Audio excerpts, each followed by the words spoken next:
여러분 안녕하세요.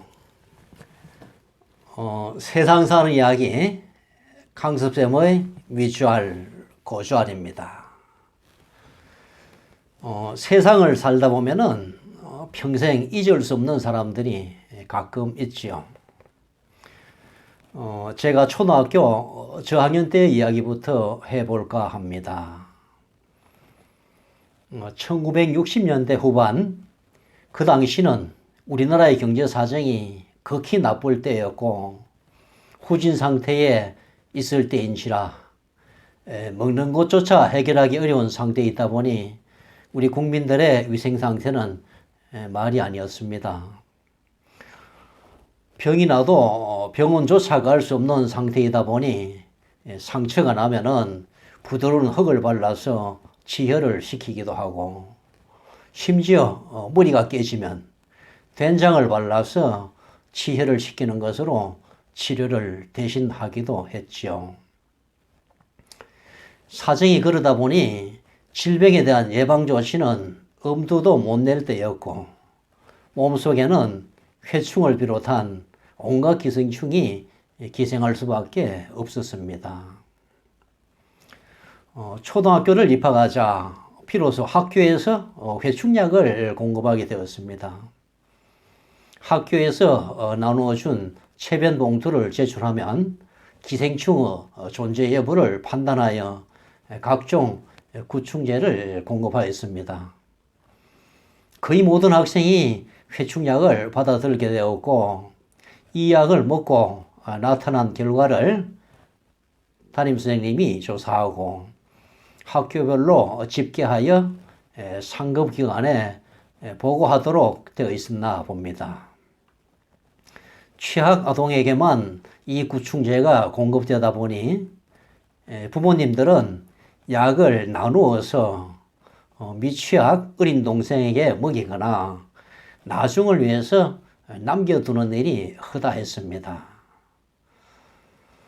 정해진 분량을 먹어야 기생충이 몸속에서 죽어서 몸 밖으로 배출이 되는데, 약 기운이 약하다 보니 끔찍한 일이 자주 발생했습니다. 약에 취한 회충들이 괴로워하다가 산채로 몸 밖으로 탈출을 시도하는 일이 많았습니다. 산채로 항문을 통해서 나오는 일이 보통이었지만 때로는 입으로 나오기도 했죠. 그럴 때면 어린아이들은 놀라서 기겁을 하곤 하였습니다. 어느 날 학교에서 나누어준 회충약을 집에 가져갔더니 어머니께서 약이 많으니까 동생과 나누어서 먹으라고 하였습니다. 먹기 거북한 알약을 조금만 먹으라고 하니까 어머니의 말씀이 내심 반가웠죠. 그 다음날 서둘러서 등교를 하였는데 학교에 도착하자마자 이상하게 배가 아파서 화장실을 가게 되었습니다. 볼일을 보려는 순간 이상한 느낌이 들었습니다. 아플싸. 약에 취한 회충이 꿈틀대면서 학문 밖으로 탈출을 시도하고 있었습니다. 처음 본 광경에 너무 놀라서 고래고래 고함을 치면서 울부짖는데, 마침 밖에서 청소를 지도하시던 선생님이 오셔서 사태를 간파하시고는 신속하게 처리를 해 주셨습니다. 그것도 너무 다급한 나머지 손으로 말입니다. 놀라서 울음을 그치지 못하는 나를 감싸 안으시면서 달래기까지 해 주셨습니다. 그분은 여자 선생님이셨고 아마 처녀 선생님으로 기억되는데, 잠시의 망설임도 없이 대처하시는 의연한 모습을 저는 지금도 잊을 수가 없습니다. 만약 이 상황에서 선생님조차 놀라서 어쩔 줄을 몰라 했다면 어찌 되었을까요? 저는 지금도 그 선생님의 용기 있는 행동을 잊지 못합니다. 워낙 어렸을 때 일이라 그 선생님의 성함도 얼굴도 기억나지 않지만 그 선생님에 대한 고마움을 잊을 수가 없습니다. 아마도 제가 교직의 길을 가게 된 것도 이 선생님으로부터 받은 영향이 크지 않을까 생각됩니다. 저는 교단에 선 이후에도 항상 이 선생님의 솔선수범의 정신을 잊지 않으려고 노력했습니다. 한 교실에 함께 앉아 있지만 학생 하나하나가 처한 환경은 다 다릅니다. 문제 학생들은 가끔 밖으로 드러나는 문제보다는 안으로 내포하는 문제가 더 심각할 수가 있습니다. 유능한 교사라면은 이러한 내재하는 문제점을 파악하여 해결할 수가 있어야 합니다. 그러나 그게 말처럼 쉽지는 않죠. 제가 젊은 시절 어느 중학교에서 3학년 담임을 할 때의 일입니다. 음주와 흡연은 물론이고 결석과 지각이 잦고 말썽을 자주 피우는 학생이 있었는데 동료 선생님 말로는 2학년 때부터 부쩍 행실이 나빠졌다고 하였습니다. 그 학생의 신상에 대한 조사를 해보니 입학 당시와 1학년 때는 매우 모범적인 학생이었습니다. 1학년 말 무렵에 갑작스럽게 아버지가 돌아가신 이후로 이 학생의 방황이 시작된 걸로 판단되었습니다. 여러모로 상담을 시도하고 마음을 열어보려고 했지만 좀처럼 다친 마음을 열지를 않았습니다. 그 당시 저의 선친께서 투병 중이셨는데 집에서 산소호흡기를 달고 연명하시는 형편이었습니다. 점심시간을 이용하여 이 학생과 함께 가서 산소통을 교체하고 왔습니다. 꺼져가는 저희 아버님의 모습을 이 학생이 볼 기회가 된 것입니다. 돌아오는 길에 이 학생과 대화를 나누었습니다. 사람은 누구나 태어나면 죽기 마련인데도 이제 호강시켜드릴 때가 되니 저렇게 돌아가시게 되어 마음이 아프다고 했습니다. 이 말을 듣고 있던 학생이 한마디 하였습니다. 선생님은 어른이니까 막상 아버지가 돌아가셔도 방황하지는 않을 거라고. 이 이야기를 듣는 순간 아버지가 돌아가신 이후부터 이 학생의 가정에 무슨 문제가 있을 거라고 생각을 했습니다. 이를 계기로 이 학생과 대화가 시작되었습니다. 이 학생은 한참을 망설이다가 힘들게 이야기를 꺼냈습니다. 아버지가 돌아가신 이후에 어머니가 보인 행동에 대한 불만이 원인이었습니다.